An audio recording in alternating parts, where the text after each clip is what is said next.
Welcome back to the Queer Circle podcast, where queer healers come to the mic to share their journeys and what they tell their younger selves. Today's guest is Syd Yang, a queer, genderqueer non-binary, mixed-race Taiwanese American Buddhist in Los Angeles, California. Syd is a coach, Reiki master teacher, a group facilitator, writer, and public speaker. Welcome to the Queer Circle, Syd.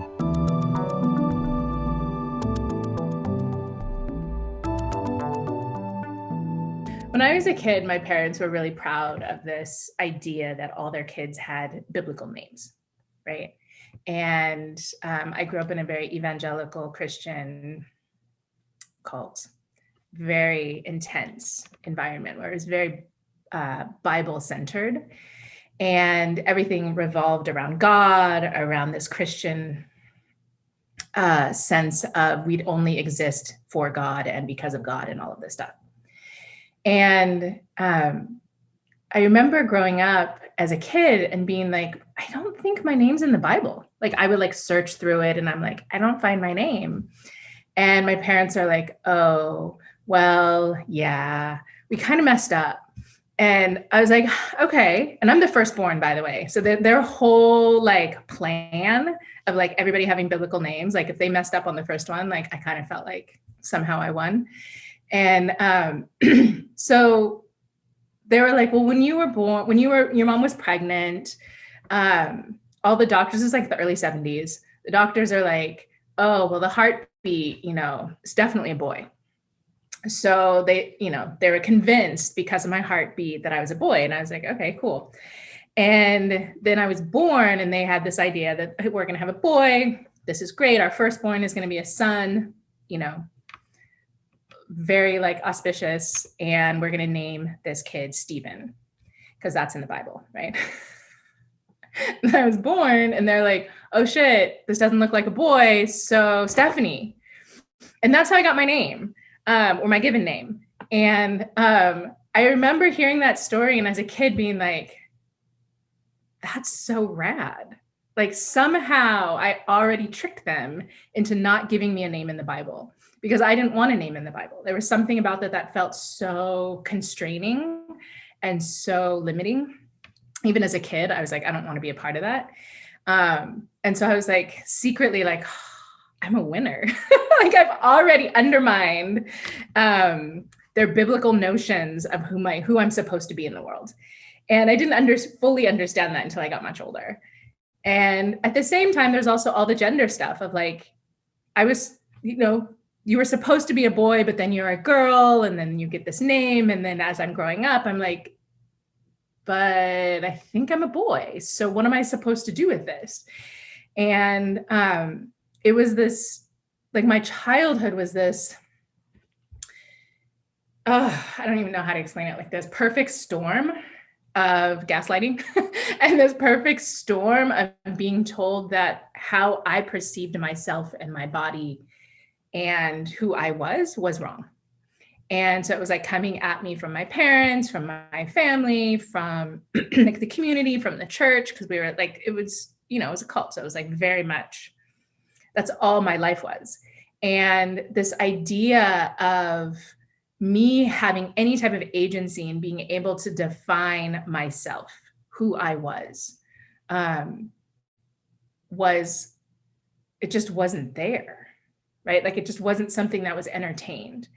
And I look back now at my childhood and sometimes I just have to laugh at myself because there was like that desire to break free or to be outside of those constraints was so strong that when I was in grade school, for many years, I would argue with my parents for changing my name.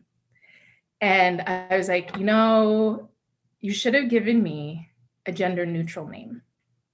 This is in the 70s, right? And they were like, no, we gave you a good name. And I was like, no, I think you should have given me a better name that could be like a boy or a girl. Like, it doesn't matter. Like, and then no one would know. And then it's just, give me something gender neutral. And I look back now and I'm like, wow, my like little kid self was so like brilliant, like knowing exactly what I needed. But my parents are like, no, Stephanie's a beautiful name. And and then I was like, but no. And so it was this argument that would go over and over around my name. And I'm like, can I change my name? And they're like, no, you can't change your name. And so these things, like, I think like there's this knowing or this wisdom that we have in our bodies as children that doesn't get elevated or fully tapped into often because of the fears or I use the word, I'll say ignorance, but that it feels like a really strong word, but maybe that's the word. But really fears of adults in our lives. They're like, we want the world to look this way, so therefore you have to conform to that. And it by doing that, it limits and squashes like young little hearts, and it like totally squashed mine. And so I had all of these ideas that I would put out there. So I was so excited, and I was like, I laugh because I'm just like, I was such like a little punk ass kid. And I was like, but I didn't know I was being subversive, right? So I, as well as telling my, going through this whole thing for years that they needed to change my name, and I needed a gender neutral name. I also had campaigns that I shouldn't have to wear girls' clothes anymore, that for back to school, they should just let me buy boys' clothes. It's actually more modest than girls' clothes, right? So therefore, I'm a better Christian. And I had all these arguments. It's also cheaper. That didn't fly. When I was really young, when I first learned about puberty, I told my mom, oh, well, when you hit puberty, then that's when you become an adult, or like your body grows into your adult body. So I'm like, I'm going to grow a penis, right? And that's when I get it, right? And my mom's like, no. And I got into so much trouble for even like naming it. And I look back and I'm like, here's this kid, right, who was just trying to belong and fit in and find like it's my own place within something that didn't make any sense to me. And it seemed to make sense to everybody else, but not to me. And so I'm like, okay, well, then how I internalized that was that there was something wrong with me. That because I didn't fit into this, like that frame, this world that was constructed around me, or projected around me even, that somehow then I had to figure out how to fit into that. And so even though my child self had figured out all my gender stuff and all, figured it all out, right? I was like, I got this. I didn't have words for it. I didn't have like allowing or permission for it. So what ensued was like years of me trying to fit into a more cisnormative, more heteronormative world. And what that caused for me was a lot of grief and a lot of pain and a lot of trauma and a lot of like dissonance in my own body. And for years, like many, many years, right? Like I'm still healing from those wounds of not knowing who I was, but being told I'm not who I know I am, right? And so it's still like in my 40s, I'm still like unearthing and peeling back layers and being like, but is this true? Is this not true? Did somebody tell me this? Am I wrong? Am I right? And like that learning how to trust what I know. And so a lot of my practice right now is going back to my 8-year-old self, my 6-year-old self, my 10, 12-year-old self, and being like, yo, little one, you knew shit. How did you know that? How do I know that now? Because it's evolved, but that knowing that truth hasn't changed, right? Because this is me and that child, we're the same body, right? Just in very different decades. And so I do a lot of that conversation back and forth of like, how do I trust this body now, right? And how do I trust a body that has experienced a lot of trauma, physical trauma, sexual trauma? I've had lived with an eating disorder for many, many, many years, and a lot of emotional abuse. And how do I like wade through all of those pieces and all of that just like junk to see and hear what is me in the midst of all of that. And I think for many years, I didn't think that me was even there anymore. And when I was in like college and grad school, I did a whole lot of drugs and just a lot of, I just did a lot of things. And a big part of that was trying to disconnect from this, what didn't feel safe, and my body didn't feel safe because it was projecting something into the outside world and it didn't make sense to me. And yet there was approval that was coming back because I had longer hair or looked more feminine or I acted a certain way or behaved a certain way, that there was approval coming back, but it felt there was so much dissonance all the time around who I was supposed to be, where I felt at home. And this way of, of doing drugs and sleeping around a lot was a way of disconnecting from my body. And even though it was embodied stuff that I was doing, it was me dissociating in this way. And that's how I survived for a really long time. And the eating disorder was a big part of that too. And I look back and people, I see in my life now, or like, have been like, oh, but that was you. And I was like, no, I was not present. I don't remember so much of my childhood, of my adolescence, of my young adulthood, because I wasn't present. And it was like, there was this way that I just needed to survive. And nobody at those times were telling me that, you're okay. Like who you are is okay. In your contradiction, in your confusion, in your gender neutralness, whatever, that is, nobody was saying that to me at the time. Everyone was saying, you have to be something else. And so I internalized this story of, in order to be loved, I had to be something other than who I am in all the ways. And that became like this, like that driving force in everything I did, in how I showed up in the world and how I participated in spaces, how I was in relationship with others, how I was in relationship with myself, is that I knew I wanted to be loved. And it was something that, like, as a child, I never felt that. Like, I never felt that from my parents. I never felt that from the community I was raised in. It was always that just, you're a child of God, you're doing everything wrong, just pray more. And there was never a sense of like, you're loved. And so like that became this, like, I don't know, it's like the unending railroad tracks or whatever. I'm just like, is love here? Is love here? Is love here? Is love here? And I just kept searching for it. And, there's still parts of me, that longing is still there, right? And I can hold that longing with a lot more tenderness now and know what it is, as opposed to it leading me in all the situations and leading all my decisions. I can be in a different relationship with it now.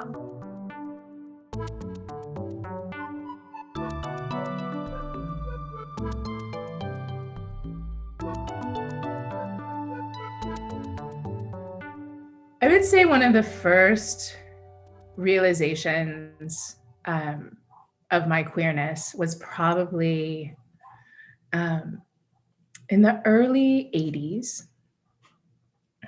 I guess. Maybe I was around 10, I don't know, early 80s-ish. And I wouldn't name it then as queerness, but I look back now as my I think that's where my queerness evolved out of. And it was early 80s, so MTV had, just gotten big with all the, storyline videos, or story videos, right? They were like great, the music videos. And we weren't allowed to watch TV in my parents' house. But somehow we had, I don't remember if it was like me and some friends or like some older friends had like figured it out how to like totally bootleg cable in our house so I could watch MTV when my parents weren't home. And I was fascinated by all the videos. And there was two groups that just like blew my mind away. And one was Culture Club, right? So Boy George, and then also Duran Duran. And that was kind of like my formative. I was like, this is possible. Like I can look like this and be like this. There are people in the world who are creative and flamboyant and totally like crossing gender spectrums in this way that was just so like, it was like I could breathe watching their videos and watching how they moved and how they dressed. And so Boy George, I would say, was probably of the Culture Club days, was my first celebrity crush. And I was like, who is this being who is so like perfect? And it's a boy, but it's not a boy. And it's a girl, but it's not a girl. And everything about Boy George was, I was just enthralled and magnificent. And I was like, this is who I want to be. This is who I want to be with. This is who I'm like drawn to. I want this person to be my friend. And I remember once seeing a picture of Boy George out somewhere, and I'm like, oh, Mom, that's Boy George. I want to be like Boy George. And my mom got so upset. I like just pissed her off all the time, I think is like actually the truth. And, but it just made sense to me. I'm like, he was so beautiful. And like, obviously a person should be a boy and a girl and have long hair and, wear makeup and sing and dance and be super colorful and just be like, fuck all of your expectations of me. And so that was my first crush. And then the second one was Nick Rhodes from Duran Duran, who was like super like femme and like with that, like, I don't know if like, I don't know. I define Nick Rhodes as super femme in Duran Duran early years, but like would wear makeup and just like the way that he would move his body and like everything. I was like, wow, that's so attractive. And so I'm like, and I look at like where I am now in terms of desire. I'm like, it's not that far away from like the same things I'm attracted to now. And definitely more like mask folks with,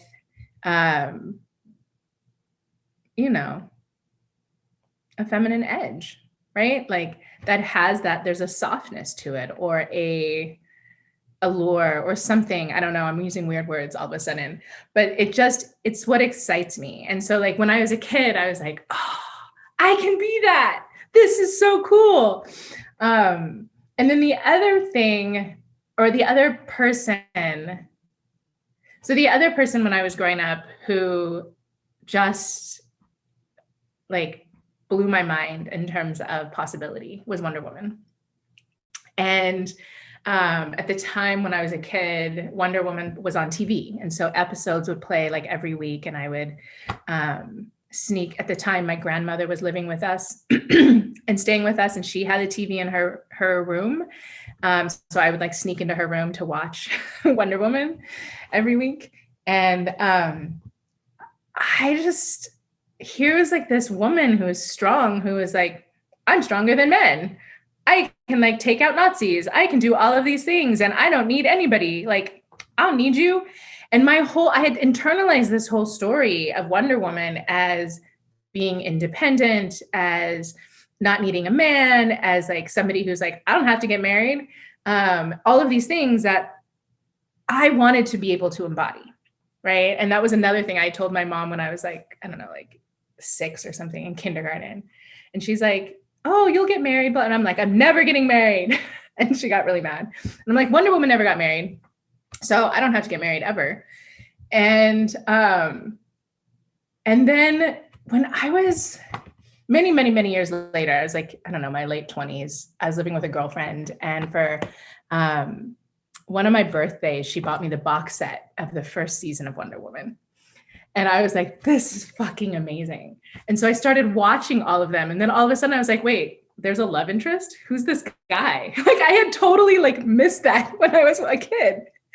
And I was like, oh, well, that's just boring. And like, it's so interesting how I can watch something as a kid. What I pulled from it, right, was this idea of like, I can be, if you're saying I have to be a woman, then I can be a woman who is outside of these societal constraints, who is outside of the rules that you're saying I have to play by.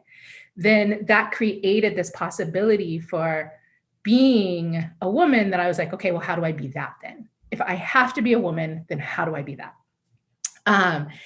And yeah, so that was, and I find it hilarious now that like all these new Wonder Woman movies are coming out, and it's such a different, it feels like it's such a different quality of character, of presentation of who is a woman. And like, this was the early 70s and 80s of, you have, that was second wave feminism that was coming out. And like, just in this way that was, it's just very different than how it's presented now. And I feel really grateful that even within the constrained, really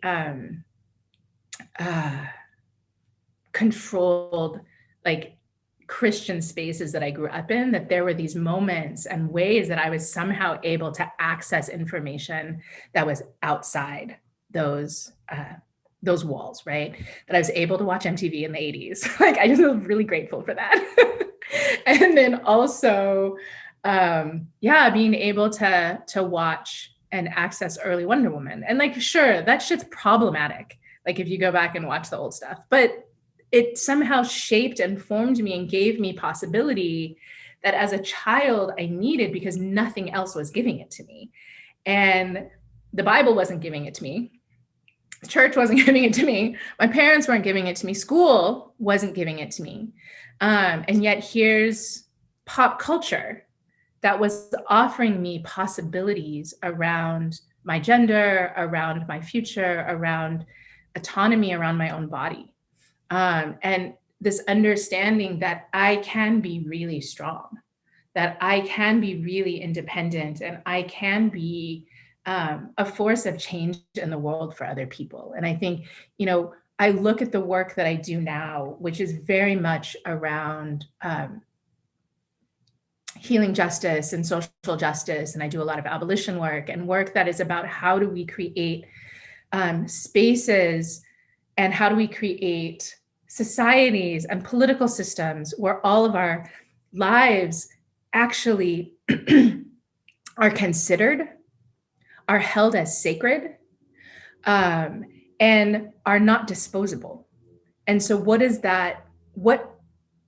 Where did that come from, right? That like desire to be of service through this type of work, as an organizer, as a healer, as somebody who does a lot of advocacy work, like where did that come from? And I look back and often root it into that place of that like role modeling that Wonder Woman did. Wonder Woman did for me, right? Is like, you can change the world and take down oppressive systems as a person, right? That I have all of that. If I can embody that, then how can I be a part of taking down systems that are harming people, that are racist and fascist and, harmful and disgusting and all of those things? How can I do that? How can I embody that? And so like that became a piece of how I started to weave forward in a world that didn't make any sense to me. And I look at, I would say I also think that feminism was a piece of that, that as problematic, second wave feminism is very problematic. And white feminism is also deeply, deeply problematic. But it served for me as a door I could walk through, right? And be like, okay, here's other possibilities. Oh, okay. clearly have issues around race. Let's keep moving. And I would find other doors to go through and other doors to go through, and getting to places where like they were entry points, right, of me getting free. And so I think of like that, like what were those early places? So Boy George, Nick Rhodes, Wonder Woman. I feel like I'm just like, you know, a little pop culture kid, but like that's what those open doors for me. And to the point that I feel like I'm in a place in my healing practice as an energy healer and working specifically with BIPOC, queer, and trans folks around eating disorder recovery and self-harm, that I get to open doors for folks too. And so that like, as doors were open for me, I get to open doors, and there's still doors that are continuing to be open for me because I'm continuing to walk through and I'm continuing to learn and I'm continuing to get free, because freedom and getting free and liberation is not like this, it's not an end point. I'm like, whoo, done. I got it. I'm here. But it's like, oh, it's a daily practice, right? Like, how do we get free? And I love that we're talking about Wonder Woman, because all of a sudden now there's like this, I just feel like these waves of appreciation for her as a role model in my life in this way that I hadn't really thought about before this moment, is that the fighting for freedom, or that fighting for liberation, or the organizing towards liberation, it's not going to end anytime soon, right? But we have to keep showing up. And that was something like Wonder Woman keeps showing up, right? She would just keep showing up in her like spin, in her like, you know, amazingness, in her like stealthness as Diana, but she could still show up. And so like, I'm just really riffing right now, but like, I get to keep showing up, right? That's my practice, is as I'm moving forward and really becoming more and more and more free and accessing more spaciousness in my practice and my spirituality and my body and my gender and all of the things. That is, I'm getting free, I just get to keep showing up more, which means there's more space for other people to keep showing up in their wholeness and in the fullness of who they are. And like, what would that look like?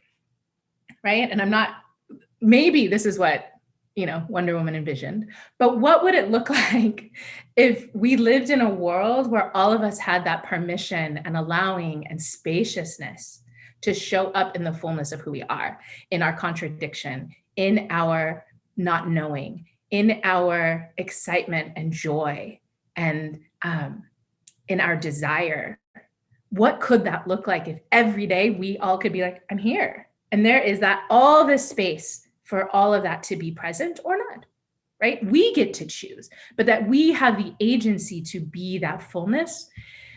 What would our like relationships look like? What would our communities look like? And that to me is like, how do I keep showing up for that vision? Or how do I keep showing up for that work? And it has to start, you know, as a Buddhist, I have a sitting practice. And so I sit. So it has to show up in that very personal moment when nobody else is around, when I'm sitting, right? And then what happens when I show up in the world in groups as an organizer? How does that spaciousness, that permission, that allowing, how does it breathe in those spaces? And in my intimate relationships, like, how does it show up there?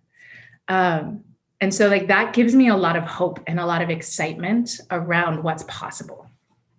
And I think now, you know, as an adult, still totally, you know, respect and love Wonder Woman, and can see all the problematic like things about it, and see that there's value. I can hold the both and, right? And hold that multiplicity, hold the complexity, because none of us are perfect, right? Or whatever we want to consider perfect, right? We are contradictions. We're human. Like, that's what makes us human. And so how do we hold those parts of ourselves, the parts of our worlds that are in conflict, that are in contradiction? Do we do that by pushing aside and ignoring or denying or saying things are wrong? Or how do we hold that both and, that And I like to think of it as the both and, right? Because it's not a binary. Like there's so much more than just two things. How do we hold that with this gentleness and this tenderness and this care that allows life from that to continue to grow and evolve and sprout forth? How do I hold my heart like that? How do I hold my body like that? Like that, I feel like that's been this practice. And I would say that in this moment, when we're at the end of 2020, we're reflecting on a really fucked up year.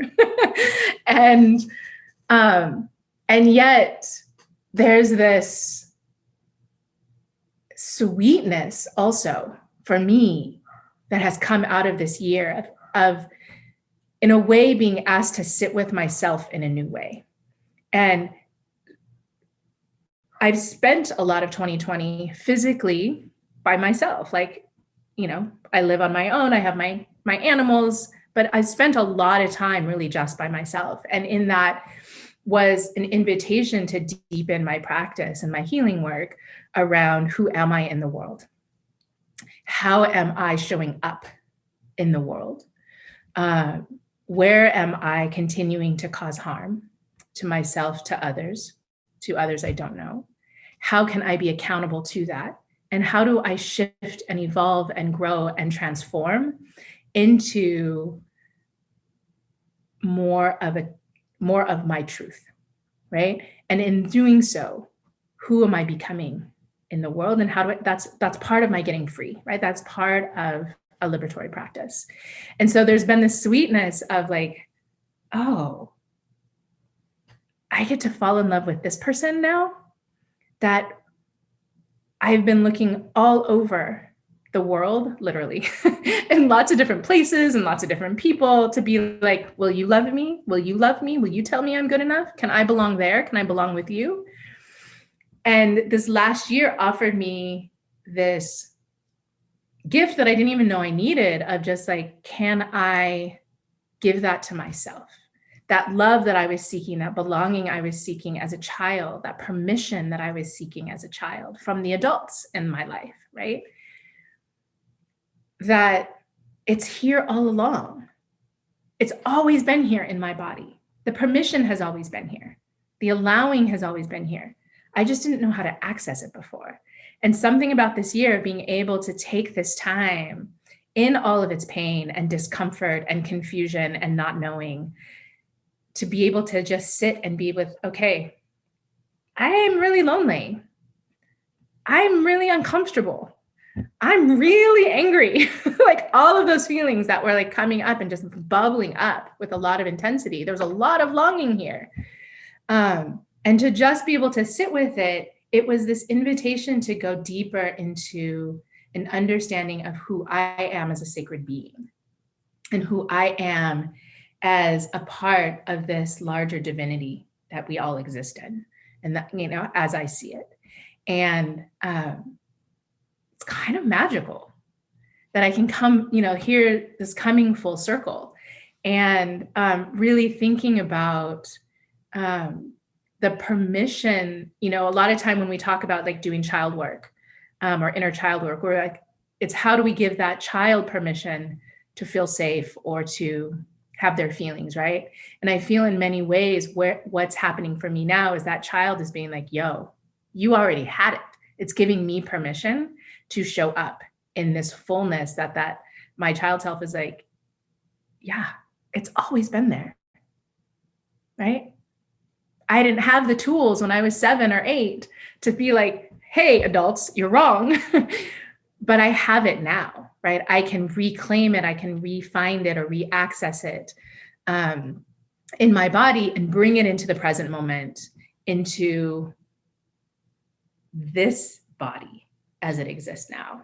And I get to show up with all of that and to be in that, I don't know what's the word, that magnificence of being a human being, of being a queer being, of being a trans non-binary being, of being this being that is in many ways outside of who I'm supposed to be. And yet those are the points where my fullness and my wholeness is met.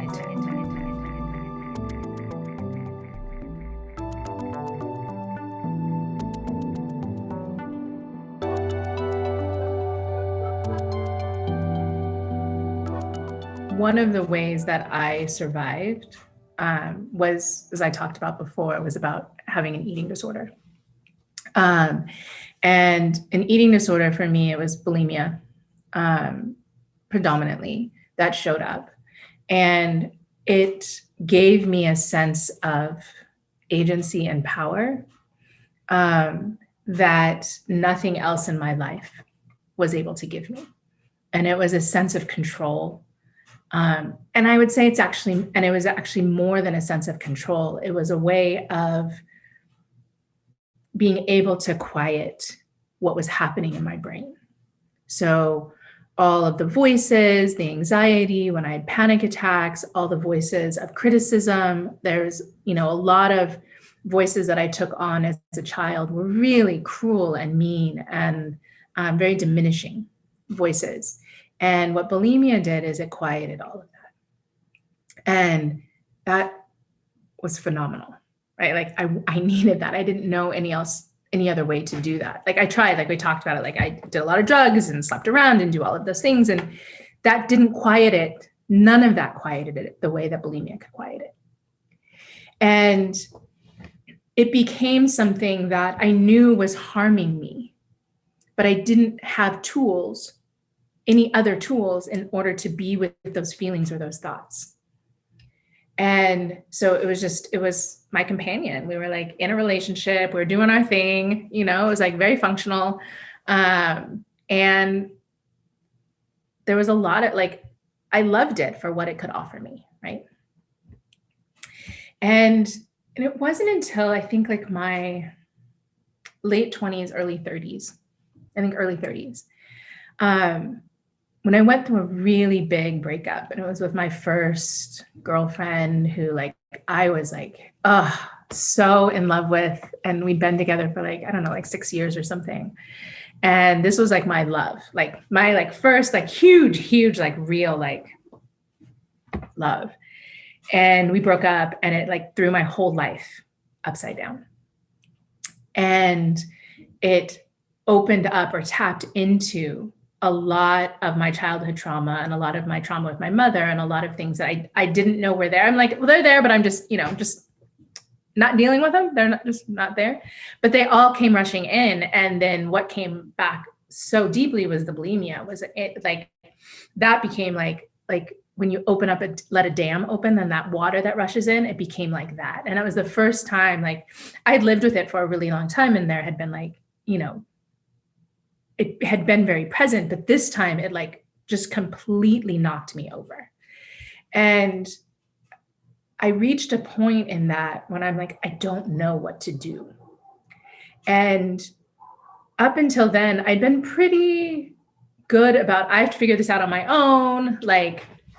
Doctors I'd gone to in the past and therapists I'd gone to in the past had been even more harmful than helpful. And a lot of that stuff was around gender, around race, around body stuff. And so it was just creating more harm that I was okay, well, therapists aren't going to help me. Doctors aren't going to help me. I can't go to a program. Nobody's going to help me because they make it worse. So I have to do this on my own. And then this happened. And I was oh, I actually don't know how to deal with this. It was so intense. And I had this moment, not to get graphic, but I was lying on the floor in my bathroom.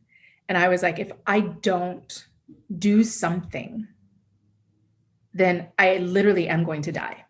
And is that a choice I want to make? And I had, suicide and suicidal ideation is something that had shown up in my life throughout. And, but it hadn't been present in a while. And then there it was. And I was I have to make a choice. And what I realized in that moment was, I can't do this alone. And I think that moment is when I look back, it changed everything. Not right in that moment. There was years after that. It was really fucking hard.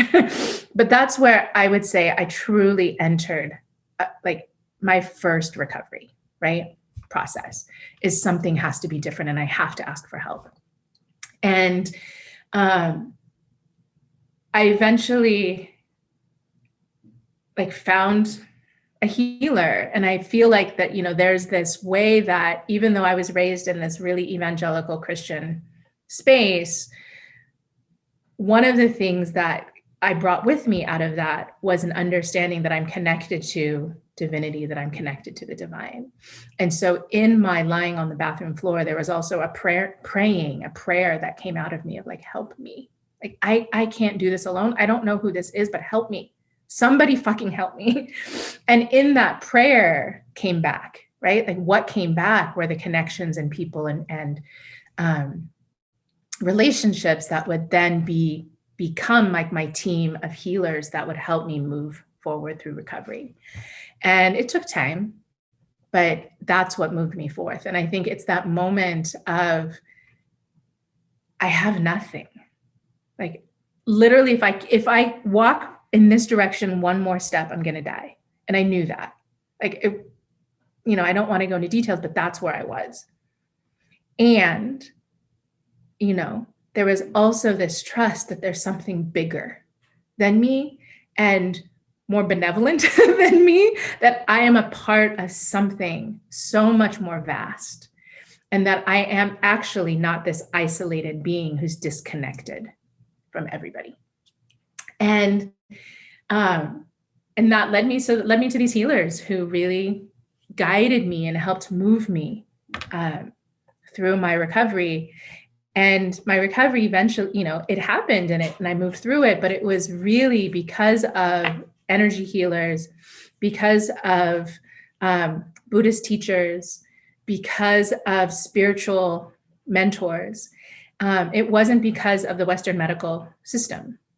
It was because I was able to find support outside of that space that could hold the complexity of who I was around my race, around my gender, around my sexuality, around my body, my desire, all of those things. And as I was moving through that and out of that, what came forth was, if this, I can't be the only person who needs this path, right? And I can't be the only person who's struggling in all of these intersected ways. And so my recovery means it can't just be for me.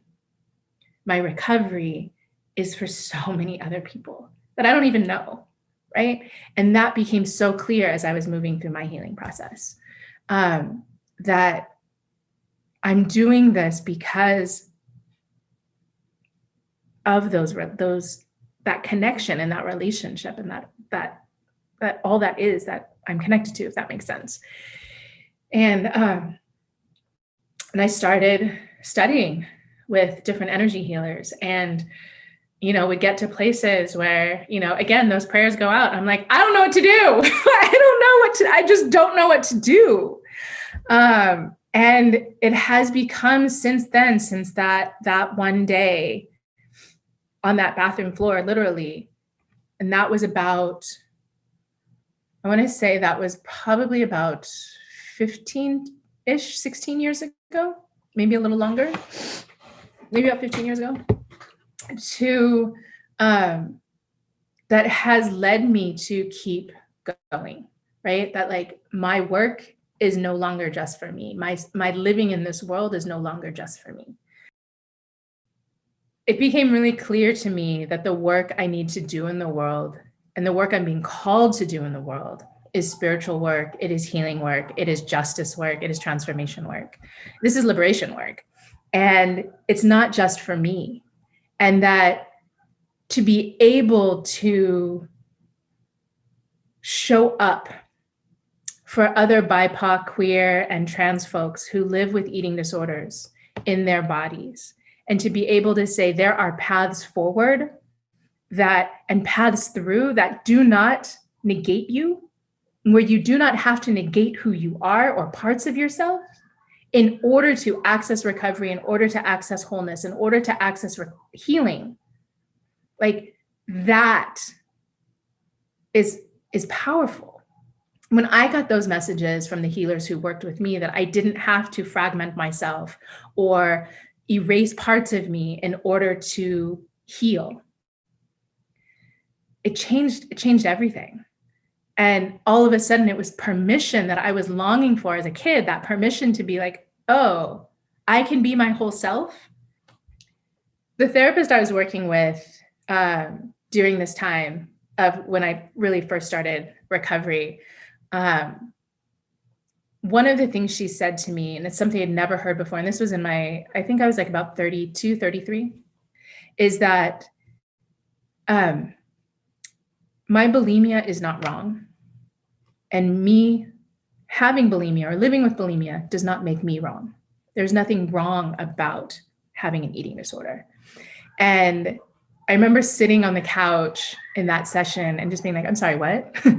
Wait, what are you talking about? Like, that doesn't make any sense to me. And yet my body was like, everything was like loosening up and like exhaling. And like, there was this deep relief in like the cellular structure of my body of saying, I'm not wrong. What? Holy shit. And that became the foundation so much of my healing. And like the work that she did with me, which was around harm reduction, which was really around like not allowing this idea that who I am is wrong. And so it gave me permission to say all the shame that I had accumulated my entire lifetime up to that point, I could set it aside and allow something else to emerge. And that's where my recovery started. And like, so that piece, that message of like, we're not wrong. Our bodies are not wrong. Our transness is not wrong. Our queerness is not wrong. Our racial, how we move through the world as racial beings is not wrong, right? My mixedness is not wrong. And that was huge for me to also internalize. Like, that's liberating. And so for me as a healer now and being able to show up in the world as a spiritual healer, as a politicized healer, as an energy healer who does work within the communities of queer and trans folks and BIPOC communities, like to be able to hold that wisdom and share it forth, right? To be able to say nothing about us is wrong, then what's possible, right? The forms of self-harm and the behaviors of eating disorders and addictions, all of that shows up doesn't mean that there's something wrong with us. It means that there's something wrong on the outside.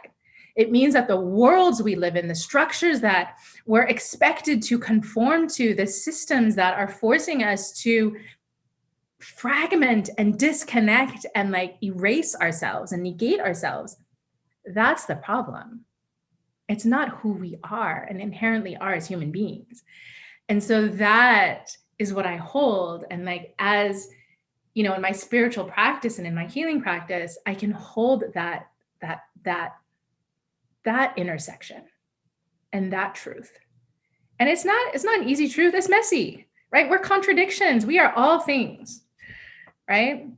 But we have to be able to hold it for each other. Is the possibility of we are not wrong. All of who we are is possible. And if all of who we are is possible, then the worlds that we can envision and dream forth that are collective and liberatory and rooted in justice and interdependence, then that becomes possible. And so that's why I show up in the world. Is because I need that. Like, it's what allows me to breathe and has given me permission to breathe at the intersections of who I am in this body. And so, yeah, that's, it's a gift.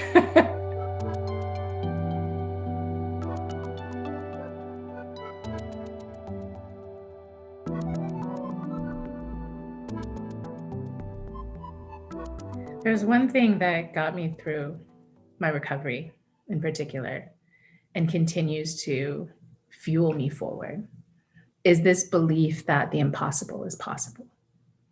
And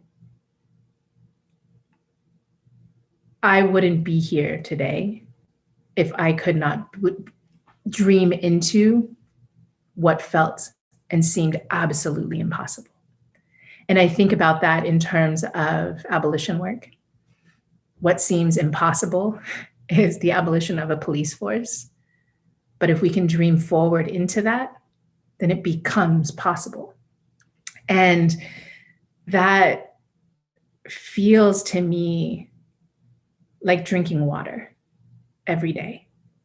That my practice is to keep believing that even if it doesn't seem probable or possible or even likely, that I have the power within me to move towards making it possible and rendering the impossible possible, because I have a breath and I exist and I have energy and I have magic. And that we can do all of that together, and we can change the constructs that create so much harm and wounding in all of our bodies. So that is possible. So I would share that as that's probably the prayer I breathe with myself every day into out there. Yeah, the impossible is possible.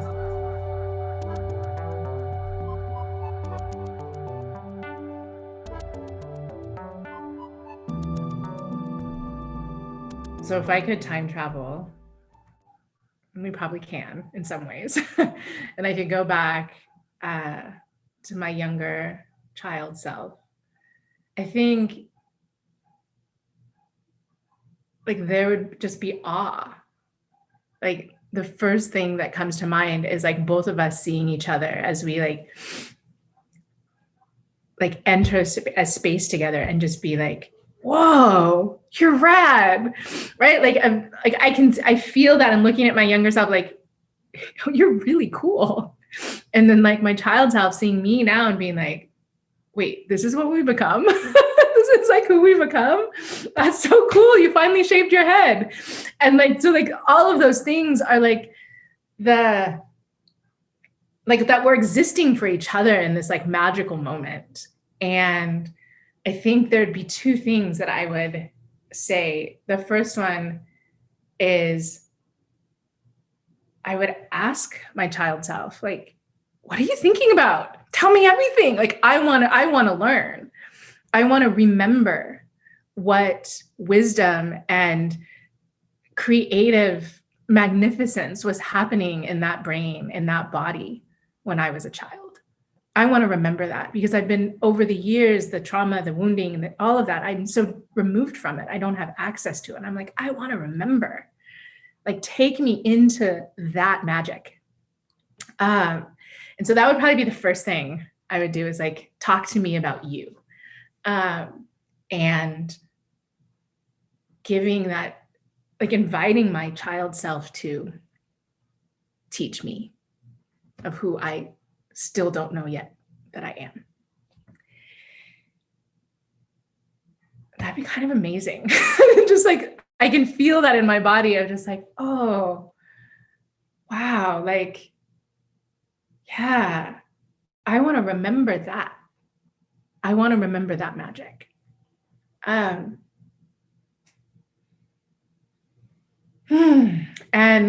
the other thing that I would say to them is I'd probably be really honest and say, you know what? The next many years, decades are going to fucking suck. And they're going to really, really be confusing.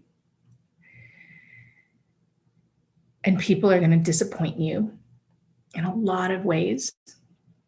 You're going to disappoint yourself in a lot of ways.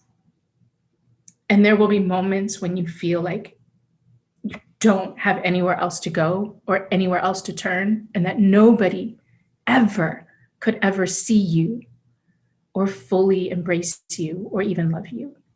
And it's going to be hard.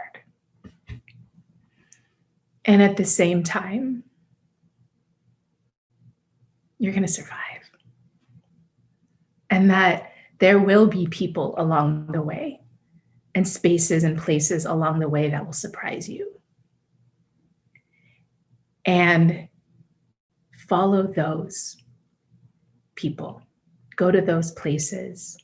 Lean into those situations, like where you're surprised, because that's where you can maintain your magic and find new magic. And so don't run away from the people that surprise you. Go towards them. And I think that's how I'm still surviving now, is allowing myself permission to lean into the people and the connections and the places that surprise me. And that as you do this to my younger self, then we get to do that together, right? And you get to rewrite what happened these last 30, 40 years.